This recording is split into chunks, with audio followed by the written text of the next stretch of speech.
হয় যদি তোমার কিছু হয়ে যায়। তোহার এই আমার প্রতি ভালোবাসা দেখা আমি মুগ্ধ হয়ে যাই। সারা জীবন এইভাবে আমায় ভালোবাসি তো কখনো আমার এই হাতটা ছেড়ে দিবি নাই তো? এই হাত তো আর ছেড়ে দেওয়ার জন্য ধরে লাই রে, শুধু সারা জীবন কেন, জন্ম জন্মান্তরে আমি শুধু তোহারই হয়ে থাকবো।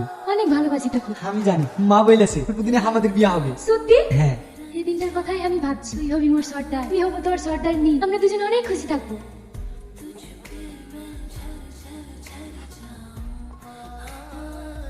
কি হলো? কি ভাবছিস? এখন বুঝতে পারছিস তো আপনজন হারানোর ব্যথা কতটা? আমিও সেদিন এতটাই ব্যথা পেয়েছি। এখন তোকে ভালো ভালো বলছি, তুই আমার জায়গা ছেড়ে দে, নইলে আমি তো সব শেষ করে দেবো।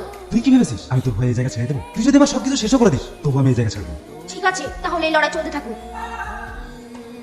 তোমাকে একটা কথা বলবো বলবো বলে আমি বলতে পারিনি, কিন্তু আজ আমি সেটা বলতে চাই। কি কথা? আমার একটা ছেলে বেঁচে আছে। মানে? হ্যাঁ, আমি দ্বিতীয়বার যমজ ছেলে জন্ম দিয়েছিলাম। আমার সব বাচ্চা মারা যাচ্ছিল বলে আমি ভয়ে একটা বাচ্চা বেঁধে নিয়ে হাতে তুলে দিই। তুই আমাকে ডেকেছিস কেন?